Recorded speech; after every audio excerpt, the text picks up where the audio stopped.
Under the Speaker's announced policy of January 9, 2023, the Chair recognizes the gentleman from Washington, Mr. Newhouse, for 30 minutes. Thank you, Mr. Speaker. I appreciate that very much. Before I begin, I ask unanimous consent that all members may have 5 legislative days in which to revise it and extend their remarks and include extraneous materials on the topic of my special order. Without objection. Thank you, Mr. Speaker. And first of all, let me say that I associate myself with the remarks from the gentleman from Arizona and hope that many people listen to his important message that he provides for us. Standing here in front of what some would say a beautiful picture, this is a photo of a fire that occurred near Grand Coulee Dam in my district about 2 years ago, a year and a half ago, to help depict something that I want to bring some attention to this evening in this special order. My friend from Montana, Mr. Rosendale, and I and several others will be talking about something that is critical to the people in the western United States, the communities across this country who will be absolutely devastated if a radical environmental group gets its way in a courtroom in the state of Montana. Now, for those of you who may be unfamiliar with the western part of the United States, let me just tell you a couple things. In many parts of the West, it gets very, very dry. And in the summertime, that dryness is coupled with extreme heat. And this can, although it makes for some gorgeous, beautiful days, but you may have heard, often leads to catastrophic wildfires that devastate forests and can destroy lives, property, and even full communities. Now, fire in the forest is a natural occurrence, and it's an important part of that forest's life cycle. But as many of us have been saying for many years, and many of you know, much of our forest has been poorly managed, if managed at all. There are decades of buildup of dead trees and brush that are on our forest floors, so that fires in recent years have been truly catastrophic, leaving swaths of our national forest nothing but ash, dead trees, blackened trees laying all over the earth, scorched earth that cannot produce another crop of trees. In my district, in Okanogan County, the Whitmore fire back in 2021 burned through almost 60,000 acres, destroying several structures on the Colville Indian Reservation, and has had as many as 500 residences under level 2 evacuations. It was devastating. But through the hard, backbreaking work of firefighters doing everything that they absolutely could do to protect those communities, I'm happy to say that no lives were lost, and it was successfully contained. And I think that I can say everyone in this room agrees that we have to do something about these catastrophic fires. And I think also I could say that when faced by fire, we can all agree that we must utilize every tool in our toolbox to help prevent those fires from endangering human lives. I cannot say the same about a group that calls themselves the FSEEE. For some reason, this organization, the FSEEE, has decided to use a provision of the Waters of the United States rules, or WOTUS, and put the lives of hundreds of thousands, if not millions of people at risk by removing one of the most important tools that we have to fight fires in the West, and that is aerial fire retardant. For those who don't know, aerial fire retardant is dropped around a wildfire's edges in an effort to contain its spread and allow ground crews, those that are fighting fires by hand, the time that they need to help extinguish the blaze. Firefighters call this painting the box and use the respite that the retardant line gives them to safely build a defensible line to hold the fire. Aerial fire retardant is generally considered non-toxic, but the Forest Service prohibits placing these fire retardants directly into water bodies or into buffer zones that surround water bodies, with one allowed exception: to protect human life and safety. Between 2012 and 2019, less than 1% of Forest Service retardant drops were made into water that was allowed under this exception. But according to the FSEEE, by protecting human life and safety, the Forest Service has violated the Clean Water Act for discharging aerial fire retardant into navigable waters without an NPDES, or a National Pollutant Discharge Elimination System permit.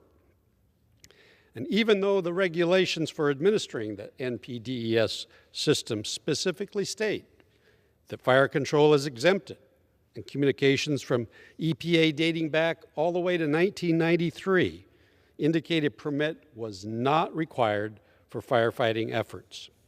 Now, if this group wins this case, or even receives an injunction, the Forest Service and other firefighting organizations would be prevented from aerially dropping fire retardant nationwide during the coming 2023 fire season, and even beyond, until they acquire this permit, the NPDES permit, which, as many of you know, can literally take years to secure. Now, if you haven't already connected the dots, this would be catastrophic for Western communities who routinely experience wildfires. The 2023 fire season, if you didn't know, has already started in the drier parts of the country, has already burned through over 11,000 acres this month, January alone. The FSEEE claims to be doing this for environmental reasons, but I asked them, how environmentally friendly is it to release millions of tons of carbon dioxide into the atmosphere when these fires can't be controlled?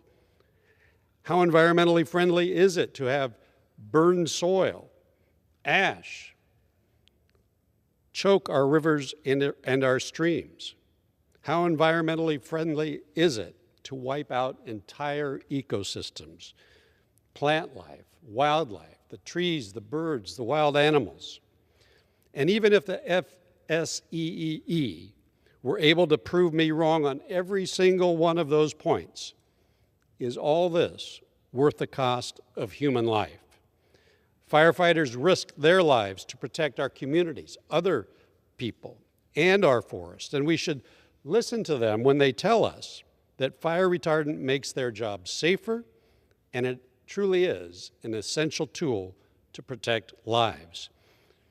So I stand here today, Mr. Speaker, in truly utter disbelief that I even have to make this statement, that no, the value of a human life is far beyond that of some possible incidental disruption to aquatic ecosystems that would be equally, or more accurately, more damaged by the toxic runoff of ash following a wildfire. We must ensure that fire retardant remains available to our firefighters for this 2023 fire season and beyond.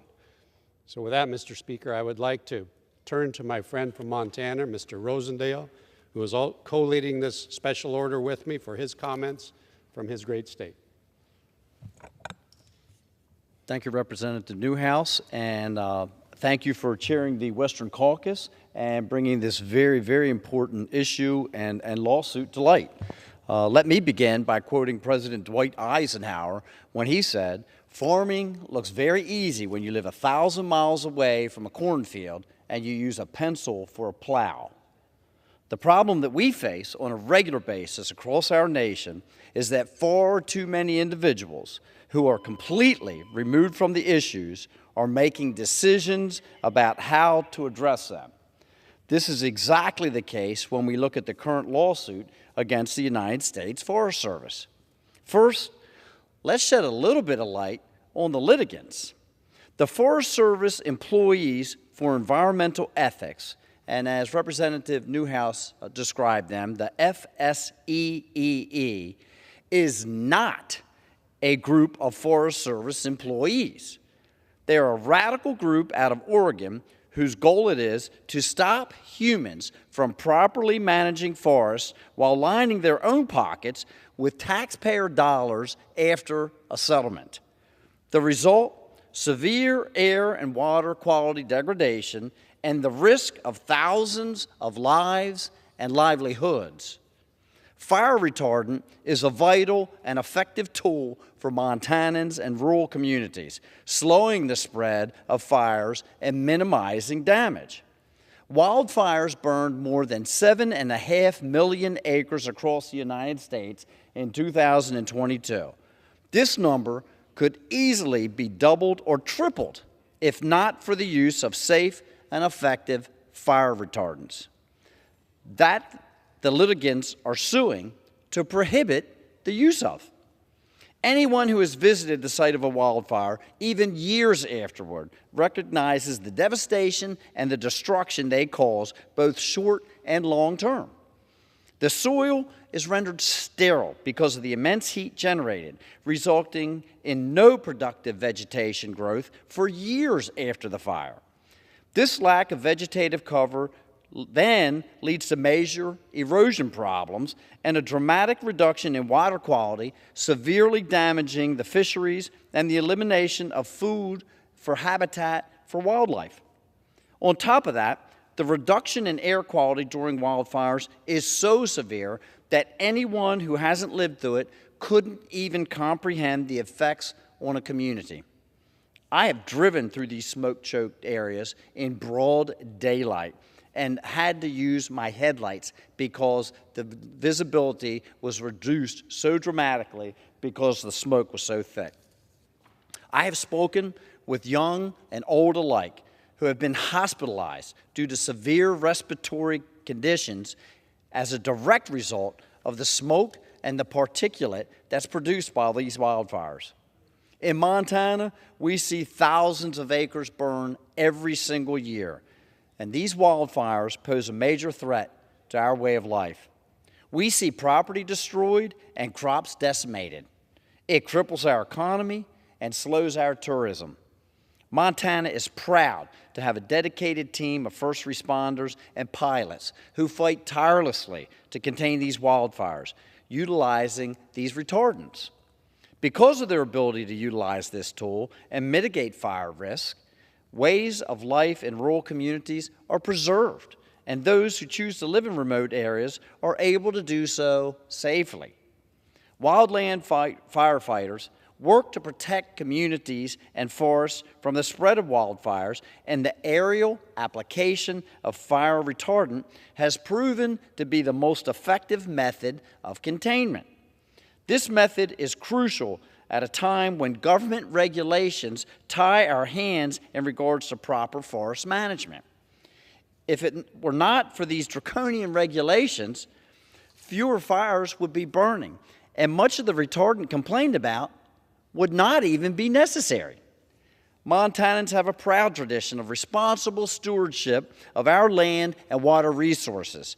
A simple review of state and private land conditions as compared to the federal lands of Montana will prove that. The claims by environmentalists that our efforts to contain wildfires are harming our watersheds is blatantly false. According to the Forest Service Environmental Impact Study, 1/100th of 1%, 1/100th of 1% of all fire retardant drops spilled into the water. This was done either inadvertently or under the allowed exception to protect life and safety. This is because our first responders follow already existing rulings prohibiting the delivery of fire retardant directly into bodies of water. We recognize the need for clean water. It's obvious that keeping our water clean is very important for our agricultural industry, our energy production, critical infrastructure development, and certainly for all of our citizens. I would also ask those who allege these claims to remember that wildfires do not discriminate. They spread wherever there is fuel, and if left unchecked, can and will further threaten protected water and lands. The consequences of a future ruling preventing the use of fire retardants are especially dire for Montana. If this were to happen, catastrophic wildfires would threaten thousands of lives, millions of dollars in assets, and immeasurable destruction to air, land, and water quality. This lawsuit is a continuation of the radical environmentalist agenda that has been waging war against Western and rural communities. Simply put, these environmentalists literally want to watch the world burn. I won't stand by silently and allow that to happen. This case needs to be thrown out. Please join me in fighting these misguided lawsuits which strive to gain revenue from taxpayers at the expense of property and the lives of people across Montana and the rest of the country. Thank you, Mr. Newhouse, and I yield back. Thank you, Mr. Rosendale. I appreciate that, especially coming from the state of Montana, where your state, just like mine, has seen record catastrophic fires over the last several years. Thousands of acres have been destroyed throughout the western United States, millions of dollars of damage, lives lost in communities that have been totally destroyed, untold numbers of wildlife have been lost. These fires have literally changed the landscape of our national forests for generations. The carbon dioxide being emitted from these devastating fires surpasses the auto emissions in just 1 year. The smoke from these fires has even recently come as far as Washington, D.C. I had hoped that that would get people's attention. We're dealing with that on a regular basis all summer long in the communities that I represent, Mr. Rosendale represents, causing health issues, tainting agricultural crops. It truly is an issue that is hurting our quality of life. And if this court case is lost, this situation is going to get much worse, and we cannot let this happen. To help tell the story that we are facing in the western United States, another Western Caucus member from the great state of Idaho, the gem state, Mr. Russ Fulcher is here. Mr. Fulcher, I turn the floor to you. Thank you to my colleague from the state of Washington, and thank you to my colleague from the state of Montana. You see, we share some very similar concerns and some very similar demographics. And so I'm here to rise in opposition in the attempts to ban any kind of aerial fire retardant. Currently, the Forest Service is facing litigation that, if its opponents are successful, could result in the loss of this critical firefighting tool. Aerial fire retardant helps slow the spread of wildfires and creates a barrier between the fire and abundant and unburnt fuel load. This makes it easier for ground crews to access and extinguish fires and can be applied quickly in hard-to-reach areas where the ground crews cannot get access. Additionally, aerial fire retardant can help protect homes and other structures as well as reduce the amount of smoke produced by the fire. We're seeing the catastrophic results of years of neglect and mismanagement by the federal government. It comes in the form of more frequent and more destructive wildfires. These fires not only do more harm to people and property, but also to nature itself. If I can just be very clear, our federal resources are overwhelmed. In my own state, 2/3 of the land mass, or nearly 2/3, is federal land. They simply don't have the capacity to manage these lands, and so they don't. That results in wildfire, and we need every tool in the toolbox we possibly can get access to fight it. So as we prepare for the 2023 fire season, we must maximize these tools at our disposal in order to better fight the fires that threaten our local communities, economies, environment, and our health. Thank you, my friend. Yield back to you. Thank you, Mr. Fulcher. Thanks for relating some of your experiences in the great state of Idaho. Mr. Speaker, fires are a huge problem in this country. We've been working hard over the time I've been here in Washington, D.C. to make this problem better. This action, if this court decision moves forward as we think it might, is going to take us back years. It's going to make the problem considerably worse. We must not let this happen. And I want to thank Mr. Rosendale from Montana for helping lead this special order, Mr. Fulcher from Idaho for sharing with us his thoughts from his home state. And I want to thank members of the Western Caucus, almost 100 of us strong in this Congress, for focusing on this issue and bringing to the attention the American people how important this court decision could be for the future of our national forest. And with that, Mr. Speaker, I yield back the balance of my time. The gentleman.